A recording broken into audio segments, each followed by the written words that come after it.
Welcome to the HR Huddle podcast, presented by Sapient Insights Group, the ultimate resource for all things HR.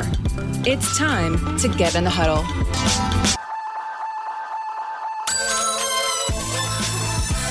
Welcome, everyone, to Spilling the Tea on HR Tech, where we focus on the hottest HR tech news everyone needs to know to be in the know.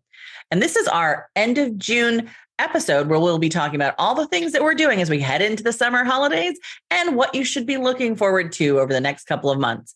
We break down the news of the week and help you make sense of what it means for our industry and how it can impact your organization.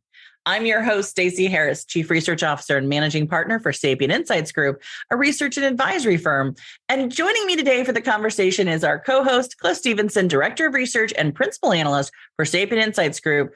Cliff, welcome to the show again today. What kind of teas do we have to spill for everyone this afternoon? Well, thanks, and good to be here. We've got Associate Tea with England, right? So we've got some news about Rippling going into the United Kingdom. Also some news from Skillable, as we're talking about other companies in that, and from Visier. And then also some general news. We're talking about some pretty interesting reports are coming out of some of the bureaus of labor, one on labor costs and its effect on inflation, which could be of good use when thinking about compensation policies, and also some small but meaningful new laws out of New York. So pretty excited to talk about all of this. Yeah, it's kind of, you would think as we're heading, it's graduation season here in the States. Internationally, there's a lot of big celebrations here at this end of June. We've got Father's Day, Juneteenth coming up. There's just a lot of holidays coming up, right? And so usually it kind of starts to slow down a little bit, but it doesn't feel like that. I know I was just out in Chicago last week and I'm heading to New York this week. So hopefully I'll get a chance to see some of you out on the road doing workshops in the skills area, along with the Workday team. And what an exciting type of opportunity we're seeing as people are starting to get out again. I know we've said it for a while, but these are the first events where I've gone to where I've actually run into rush hour traffic again, which has been, not sure if I'm happy to see that or not happy to see that. It's back again, right? But I had to get to the airport and just barely made my flight last week. So hopefully we don't run into that this week. But speaking of spilling the tea, anything that has to do with the UK always has some good solid tea. It's my favorite places to go. It's the only place where when you're going, well, it's not the only place, but it's one of my favorite places where you can go and you're on your flight and you actually get tea already made for you. You don't have to get the little bags and everything. And I'll never forget my first experience in the UK where a friend of mine took me out to lunch and he's like, let me teach you how we make real tea, not that lukewarm stuff you guys do in the US. So what's going on with the UK? This is Rippling that we're talking about, right? This is Rippling, Friends of the Small Business.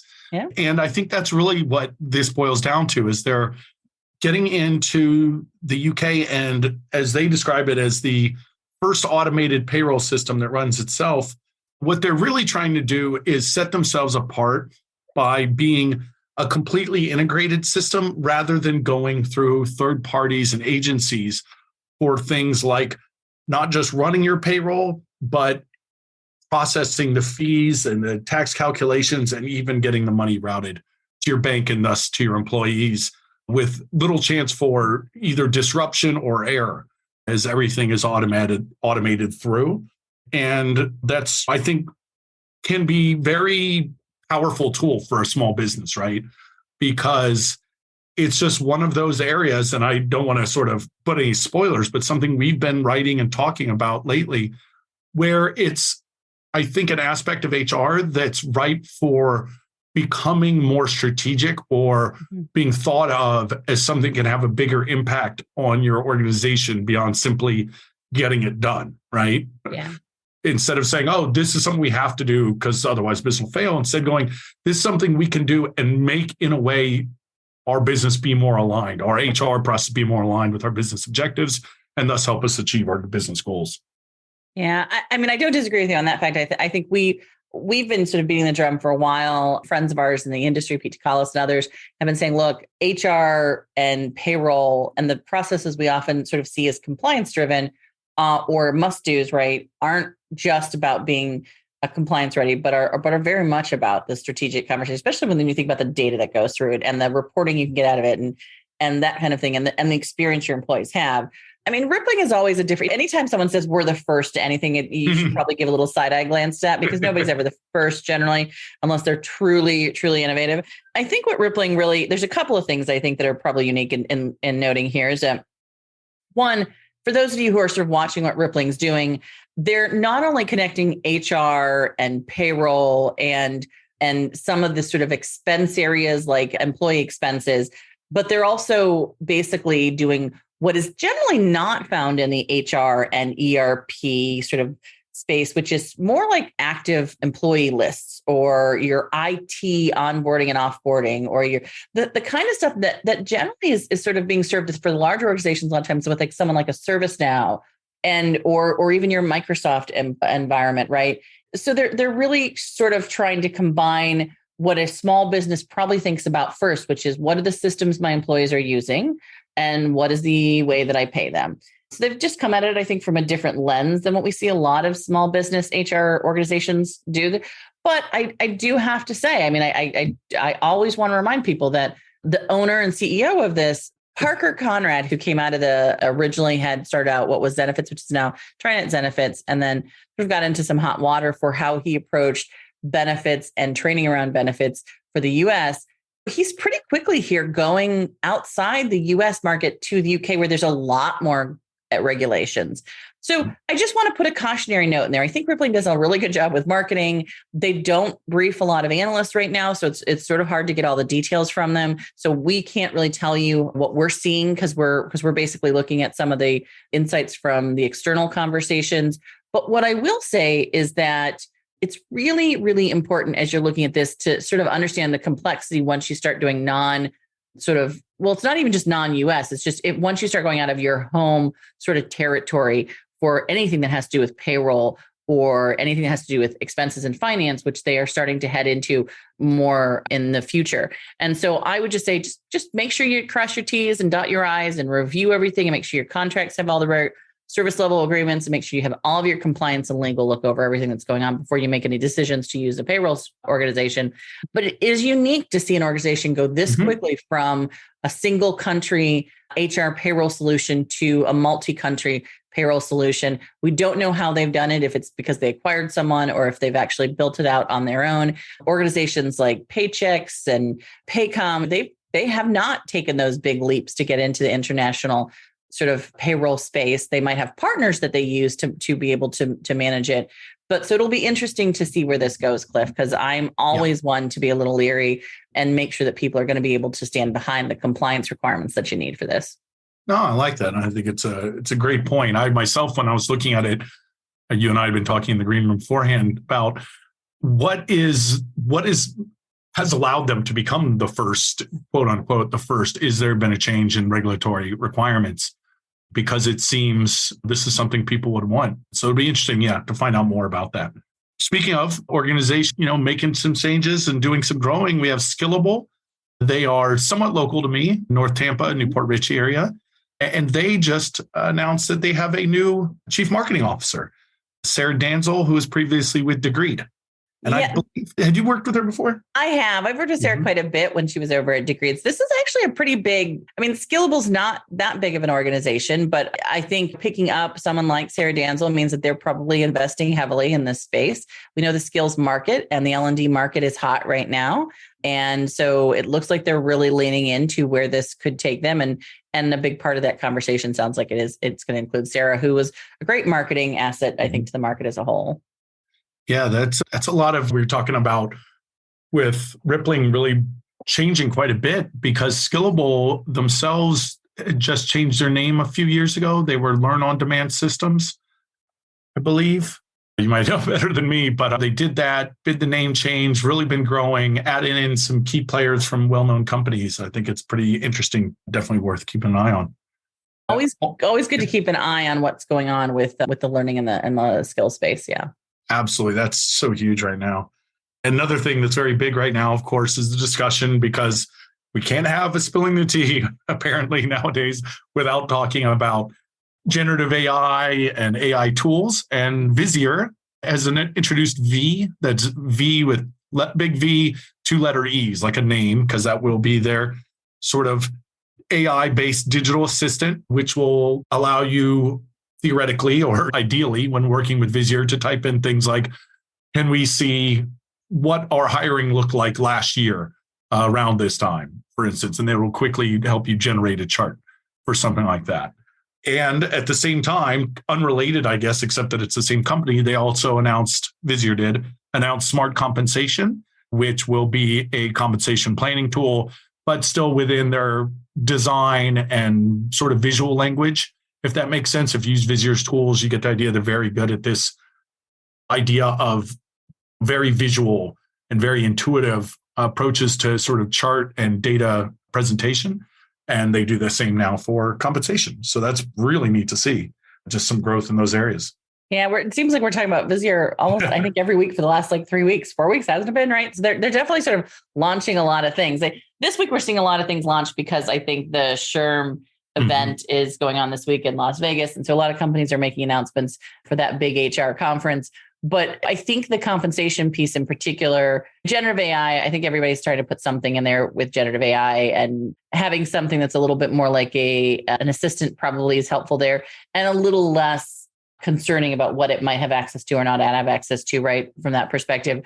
But what I do think is the compensation piece is quite interesting, because that's a market we're seeing a lot of consolidation happen. We're seeing a lot of organizations like PayScale and Salary.com really ramping up what they can do from an analysis and a planning perspective. To see someone like Visier jump into that puts a little different twist on it, because they're coming at it from an analytics perspective more than just a benchmarking comp analyst perspective, right? And so it'll be interesting to see how, again, we haven't seen this product. So once we had a chance to brief and review it, we'll be happy to give some more additional updates and insights to it. But we saw, when you looked at the investment plans for HR organizations, although compensation didn't make the top 5 in any of the big categories by size or by region, it was definitely right at 6 and 7 in almost all areas. So it was within a category or two of being one of the top investment plans for organizations, even the smallest organizations, because I think everybody's dealing with compensation conversations these days, right? Yeah. It's a great point, and an amazing segue, by the way. And I know you didn't plan it, but I didn't plan it, but as I was saying it, I was thinking it. Yeah, because we're talking about labor costs and some of the broader discussions. Because we've been talking about what might happen within your organization, but I think it's always worth putting those sort of things into context. And you had recently run across an article that I just found fascinating that was looking at a database approach to determining how much rising labor costs, right? If we are adjusting people's compensation upward, how much overall could that have an effect on the overall economy? And so the Federal Reserve Board did some analysis of this and found that when workforce or when labor costs go up, meaning you're paying your people more, that has very little effect on overall inflation. They found it 0.1 percentage point labor cost growth. That was its contribution to overall inflation growth, meaning not very much. So it's one of those things I think is worth thinking about when you're the decision maker and you're trying to determine, does this really matter? Do these costs, are they part of the problem, or a million other things? It's worth noting that from all the analysis that's been done, there isn't really a negative side to that. It is worth offsetting people's costs by raising wages without it having a sort of, I want to say almost like a balancing effect. That is not the case. It's kind of a net good. So that was really reassuring to see, because you do worry about that overall, right? Well, I think it's been in the news a lot, right? Mm-hmm. Everybody, we're seeing a minimum wage raise in many, many states, right? As it should be, right? We know that in general, minimum wage, particularly, this is basically in the United States right now. So we should make a note of that. This study was not done outside the US to see how that was impacting, but I think it's a pretty good microcosm of what you could see maybe in other countries as well. And particularly areas where they haven't kept a pace, right, with wages and the actual, what was going on in the market from an economic perspective. And so since we hadn't raised minimum wage, I think there was this perception that raising minimum wage in all these areas and increasing compensation that we saw across the board during the sort of 2021 post-COVID sort of skills gap market, right, was part of what was driving full inflation. And what we found is that the data is at least showing that it didn't have the kind of impact that we thought it would, which is part of why you're seeing sort of inflation almost starting to come down a little bit, balancing out, even though the actual sort of unemployment rate hasn't gone considerably higher, right? Than what we're continuing to see, that it's a tight labor market, that there are opportunities. Now, I do think there's a real conversation to be had about, is inflation maybe tied to some skills gap issues? Do we have the skills in our market to maybe work at the levels and at the higher positions that we need to? And I think there's some conversation we had there, but a lot of what they kind of pointed to were things like supply chain issues, housing prices, those kind of things that had bigger impact on this than the actual employee compensation. And I think that's really powerful when we're starting to look at sort of how we model out our future workforce planning and how important it is to make sure that people have not just a living wage, but a wage that can ensure that they're going to be meeting their economic challenges and needs for themselves and their families going forward, right? No, that's wonderful. And kind of, I guess this is more of a forced one into that sort of conversation, but as we're talking about kind of overall effects and these sort of topics in a broader sense, there was a pretty cool bit of news that came through out of New York, which is a kind of a first tentative steps into the water of sort of the greater sea of regulation around AI. So New York put in a very, as I'm saying, minor, but I think important regulatory set of steps. They are requiring that if you use automated AI for hiring in any capacity, you just have to let any candidate know about that when they're going through the application process. And that if you use these AI tools, then you also have to have them reviewed for bias annually. So again, it may seem like, okay, that's not very much, but I think it's Julia Stoyanovich, who's the director for the Center for Responsible AI at NYU, had a great quote. She says, "Until you try to regulate, you won't learn how." And I think that's a good point, because this is new technology in a kind of new world. And we need to figure out where's the right place for oversight, where's the right place for self-regulation. Those are the lines that need to be determined to figure out how to best use this in a way that's both helpful for organizations, but not harming anyone at any step of the process. Yeah. It's really important to note that this wasn't something that was just passed. I mean, this was passed, I think, by New York in sort of the earlier part of this year. And now it's basically in July is when it's going to go into enactment. But we've talked about this, so it's not anything new. Right. But what I really love about this approach, and it is getting a lot of pushback and it's getting a lot of flack, and there are some downsides to it, right? Like, who's going to be doing that evaluation? How do you know it's biased and not? And just telling them, there's a lot of people pushing back saying it's not gone far enough. A lot of people saying, well, this is going to be generally much more of an issue for smaller businesses or companies, especially if they don't know sort of all the technologies that are being used. Could they get caught, right? If their technology doesn't give them clear conversations about what they have and what they don't have, whether it's AI or not AI, whether it's just an algorithm or not, right? So I think there's a lot here about definitions and things, but I love that quote that it's just like any other analytics or planning or process. You don't know what you don't know until you go in and start doing it, right?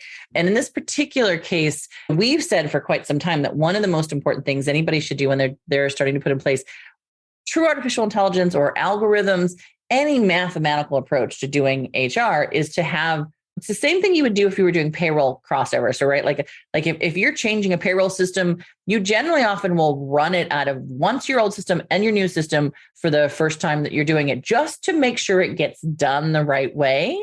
Same thing with AI. You should always be running parallel systems to see how closely they came out. What was the original way you would have done it? What was the way you're going to do it with the new system? Checking what that's looked. Always doing some sort of calibration, some other checking. And this law sort of says, yes, that's a good way to start. And so I was quite pleased to see this, because I think the conversation has to be had. Yeah, there's going to be a lot of things here that are probably going to drive people nuts as they're trying to put this in place. But I think it's important to start doing this, because I don't think there's any of us who think that, hey, AI is going to come in and we're not going to need regulation. I think we all know we need it. But I think we're all waiting for the perfect regulation. And that's just not probably feasible in the day and age, right? Good point. Yeah. It's weird because there's always a part of you, especially as an HR practitioner, right, that sort of you want a little less oversight. I think that's the way most of us lean in terms of I can make a better determination of what's best for my people than kind of anything that has to take into account 700 different companies or more, right? Mm-hmm. But at the same time, sometimes things are just thought of in a way that maybe I wouldn't have thought of, or maybe it is better for my people and I just didn't realize it, or whatever the case may be. So I am glad to see it, but I think it's still important that we as an HR community take those first steps of whatever we do should be more than what the regulations are, right? We should this should almost be like, yes, of course, that goes without saying that we're going to review what we do and be transparent about the systems we use, but maybe we didn't, and maybe we do need this help. So I'm honestly glad to see it, as much as my first thought is always like, oh no, it's going to get overregulated now. Yeah, I'm going to wait to see how many comments you get from people, because I agree that anything we do should be more than what the regulation says. But yeah, it can be hard sometimes, especially running small business. So I do get it, but man, this is an area that has such an impact on people's lives that it's really, really important to be paying attention to it. But I think the hard part is that the reason we select these tools, the reason we want to use these tools is because they're helping us save time. And it's really hard to then say, okay, now I got to spend the extra time to validate it. Then why am I spending time on this? Because the whole point is to save me time. So I don't have enough time to do everything. It is a really hard case to make sometimes, that you're going to have to go back in and do this kind of parallel running and validation. So I think the regulations are going to help us. Absolutely. Then your CEO can't, or executives or business leaders can't say, why are you spending time on this? So good point. Yep. I'm in. Well, I think that wraps up all of our articles today, doesn't it, Cliff? That we were going to be discussions on topics and stuff, right? It does. And of course, as always, links to all these articles will be in the show notes. You can, wherever you listen to this, wherever you have the capacity, we also will be mentioning our contact information, but it will also be in the show notes. Feel free to drop us a line, comment. As Stacey said, love to see what you all think about this, especially those of you sort of on the front lines, as it were. So feel free to take a look and add to the conversation. Yeah, thanks. Definitely. We're always interested in hearing everybody's comments about the things they want to hear about and the topics they think are interesting. And a quick reminder for our listeners, it is survey season, Cliff. So please, anybody out there, if you are interested in the data that goes into sort of what systems HR is using and how they're using them and what their approach is, please let us know. You can find the link to our survey on our homepage, and we'll also leave it in the show notes as well. If you're a vendor or an association or an organization that works, a consulting firm or something that works with a lot of organizations, and you'd like to help distribute the survey, please drop us a line as well. We're interested in making sure we reach as many people as possible with this survey this year. Also, you can access our newest research. We talked a little bit about SMBs today, but Cliff just launched our new HR in Action report on how SMBs are using HR technology to thrive, as well as our full annual HR system survey white paper that we talk a lot about with the data here. And the new one will be coming out in October of this year. But this year's version, you can all reach on our website in the research content area. So definitely be sure to go there as well. And if you're interested in getting more in-depth data or support in your HR strategy journey, just drop us a line at info@sapientinsights.com. Schedule some time to chat and sign up for our newsletter, because that's going to be where you're going to find updates on the research launches, where we'll be speaking or visiting. For example, I'll be in New York and Toronto next week, and when you can participate in our annual survey. So we'd love to reach out on all the topics that are going to be of interest to you. If you enjoyed this episode and you'd like to help support the podcast, please subscribe and leave a rating and review where you grab your podcast. It makes a big difference to us and to everyone who's listening to us. To stay up to date with the immediate breaking HR tech news and to get all the behind the scenes content, you can follow us at Sapient Insights on LinkedIn or Twitter. And just thanks everyone for listening and taking the time to spend some time with us. So Cliff, thank you for all of your support and pulling all the conversation topics together today. Thanks to our product team, including Brand Method Media Group, who helps us produce our podcast run by amazing founder Kelly Kelly, to our marketing team, Lisa Renko and Zoe Britton, who make sure that all of this gets posted and accessible by everyone. And most importantly, thanks to our listeners and community. We couldn't do this without you. That's it for this episode of Spilling the Tea on HR Tech. We hope it's been just the brew you needed to start the engines running this week. We'll be back in 2 weeks with another pot of boiling hot HR tech updates and insights just for you. Thanks, everyone. Bye.